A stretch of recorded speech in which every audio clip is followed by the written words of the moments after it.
Alright guys, a little while ago earlier in the year, I asked a fairly simple question. No bias, who would win between Sinnoh Paul and Unova Ash Ketchum? If you've seen the show, you would know the consensus. Paul, the guy that not only was giving one of the best Ashes the most work, but was literally stated to have been his greatest rival during his time in the show, versus Unova Ash, the dude that lost to a level 5 Snivy, brought one Pokemon to a gym battle, and lost to a guy that only brought 5 Pokemon to a 6v6 full battle. Really? And as you would expect, the results were basically what you would imagine. But I know why you're here, you saw the title. Despite the apparent stomp, I believe that Paul versus Unova Ash is closer than you think. And just a little rundown for how this is going to work, we're just gonna first go over how strong both trainers are, then list their lineups of their Pokemon in case they do fight, and then at the very end, I'm going to run a mock battle of sorts. Basically, because for a matchup like this, just simply stating their feats aren't gonna be enough, I'm going to have to show you in full detail how close this can be. And so without stalling any longer, let's get started. And so right off the bat, going over the trainers' strength, I'm firstly going to go over Sinnoh first just for how easily straightforward it is. And for Sinnoh, I'm going to use a lot of Sinnoh Ash as a big source. It is supposed to be Paul versus Unova Ash, yes, but Paul by himself doesn't really have that many useful feats to his name. But because he's relative to Sinnoh Ash and only weaker by a small smidge, it is safe to assume that Paul could perform very similar feats, if not even better depending on when these feats take place. And so for my estimate, it's not a stretch to say that Paul's skills to high league level were at best capable enough to win a league depending on the competition. This can be supported by the narration stating for Paul to being Ash's greatest rival in his point in the show, which would put him above rivals like Tyson, who had won the Hoenn League, and even rivals like Harrison, who's implied to have been stronger than the Johto's League winner when using Blaziken. Another thing too is when Sinnoh Ash takes down 2 of Tobias' Pokemon while no other trainer in the league being capable of taking out even 1, making it very clear to the audience that if Tobias didn't exist, then the Sinnoh League was right in Ash's hands. Granted, that's basically the whole point in his existence, but knowing how close Paul and Sinnoh Ash are together, this wouldn't be a stretch to say that Paul is also just about that good. And the last big thing to go over how strong Paul would be is to talk about being Elite 4 level, because it's commonly assumed that he, mainly by extension through Ash, is Elite 4 level, but I'm gonna be that guy to tell you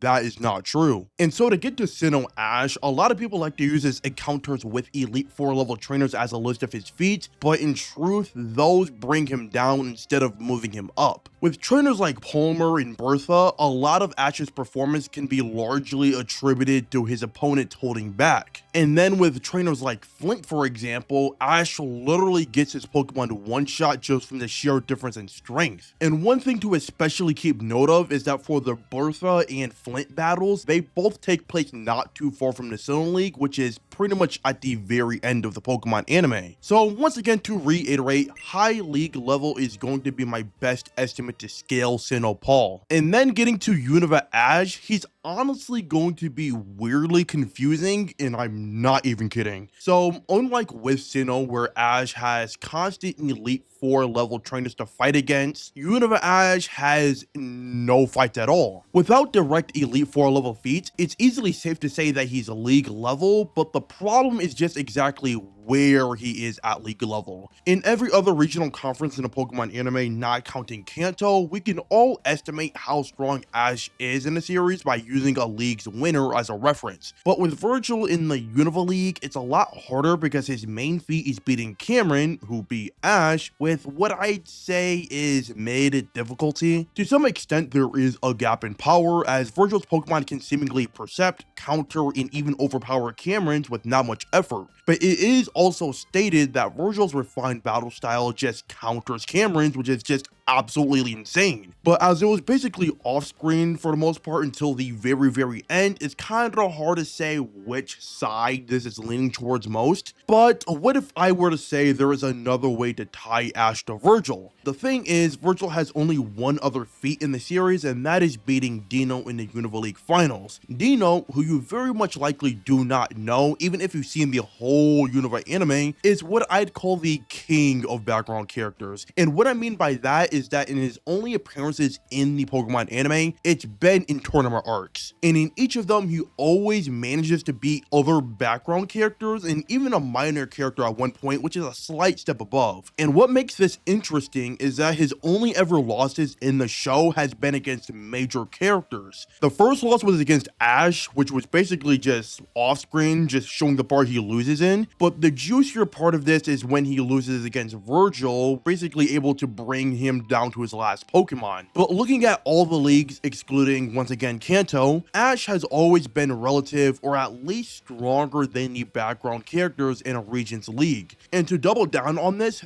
was someone Ash again already beat. So Dino being down to the wire with the winner of the Unova League very well might be a Unova League Ash upscale. On paper, this reasoning might sound a little shaky, but just look at all the other post-Kanto leagues in the anime and ask, how many background characters can you confidently say defeat Ash? It's very easy to say Dino suddenly grew to massively surpass Ash off screen, but just looking at the patterns and dynamics between Ash and background characters across the anime, that idea just kinda holds less weight. So I think if we highball Unova Ash to the highest degree via upscale with Dino's relativity to Virgil, I would too place him to be high league level. This logic is heavily roundabout compared to how straightforward Sinnoh's was, sure, but it is the result I'm deciding to lock in on. Mind you, that's all without mentioning the post-Unova League arcs where Ash's Pokemon grow a lot stronger after being on the same team as Charizard, by the way. But now that we know how strong both trainers are respectively, the next step is to go over their lineup. And to start off with Paul again, I'm just gonna announce that the team that he's gonna be working with is gonna be his Sinnoh League team when he fights Ash. In all fairness, this is the team that finally let Ash win against him in the first place. I think that throwing Torterra, Ursaring, even like Magmar or whatever would be unfair, as even for Sinnoh Ash, people argue if he would have won had Paul used those Pokemon. And then going over Ash's side, excluding Pikachu of course, the first pick is easily Crocodile, who's gonna likely be the anchor. With the others following up after this is gonna be the 3 Unova starters. Pignite easily is going to be a good option, not counting Crocodile and Pikachu. And in a scenario where most people is only gonna expect those two to do anything, he might be able to prove himself to be something of a dark horse of the team. Oshawott and Snivy might sound like trash picks until you realize that their Sinnoh type counterparts Weasel and Torterra are not that different. From their win range to their feats, even the role that they play, there's not gonna be that much of a worthwhile difference. And then lastly, out of Ash's team I want to consider is just gonna be Unpheasant, simply because I just wanted a bird parallel on the team. That's pretty much it. And there are other members of the Unova team that other people probably would have preferred to be used against Paul. Leavanny and Palpitoad are great options for how they have more unique moves compared to the other grass and water types in Ash's teams like Oshawott and Snivy. But in the scenarios where I have Oshawott and Snivy in, I honestly didn't think there'd be that much of a difference. Scraggy's strength is definitely something I have greatly more respect for than most people, but due to the fighting style of Paul's team and then looking back at his, I really don't think he'll be able to find his footing in this battle. And then lastly would be Boldore, who I think would just serve little purpose. The other Unova Pokemon are just arguably stronger and more interesting, so Boldore just ends up being the hardest to find a role that's just not getting washed. Regardless, the rotation of Ash's Unova Pokemon can go many ways, and as long as you, the audience, finds a way to make at least one of them be a challenge for Paul, that's good enough for me. But now that we know how strong both trainers are, along with what lineup they have, I want to now start a mock battle between the two and show you how close this actually could be. Disclaimer though, take this rundown, this mock battle with a grain of salt, because a lot of this will basically be like a reenactment of the Sinnoh League battle. There's dozens if not hundreds of different ways to write a Paul versus Unova Ash battle, but I want to just go about this that'll just make it easiest for you, the viewer, to consume.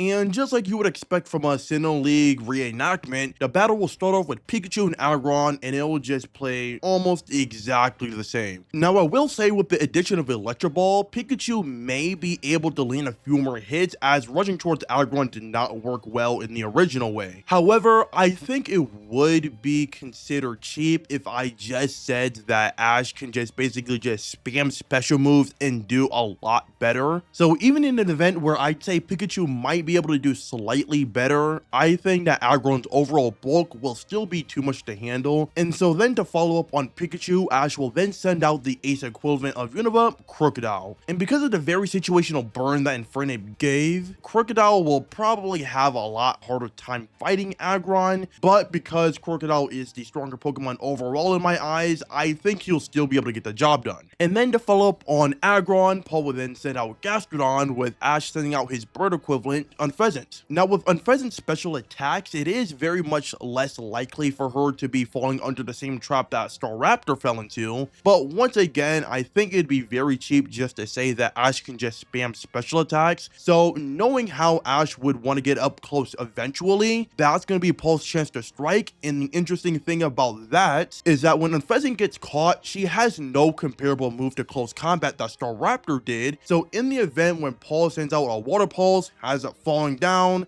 Unpheasant is just going to have to take the blunt force of that attack, and this will be Ash's first upset of the battle, with Unpheasant being gone. Now, it's never stated that this Water Pulse strat that Paul tries to do would have been a knockout, but with the way they try to play it off, they kinda imply it might have, so that's the route I'm going with. But luckily for Ash, he would then send out his water type equivalent Oshawott, and this will go practically almost the exact same way with Weasel. Ice Aqua Jet Boom, and then instead of Ice Punch, Oshawott will just throw out Razor Shell. They never say that Gastrodon has Storm Drain, so I'm just not gonna act like it does. And then with Gastrodon gone, Paul will naturally send out Drapion, and knowing Oshawott, he isn't getting out of this alive, so that would be another KO to Ash's side. And then with Ash's flying type being gone already, Ash will probably skip to using his grass type equivalent in Snivy. I will say with Snivy having an attract, it is a severe game changer in Ash's favor, to the point that if Drapion gets hit, he could either get KO'd early or Paul will be forced to switch him out. However, because doing both might divert a little too much from the original Sinnoh League script, I'm gonna choose to leave it out of this what if scenario. I should note that Snivy never used attract during her battle against Cameron, so that'll be my justification of nerfing or restricting her. And speaking of Cameron, actually, it should also be noted that Snivy was on the verge of beating his Riolu before evolving, who was his partner in Ace. At the very least, even without attract, Snivy could do some decent damage,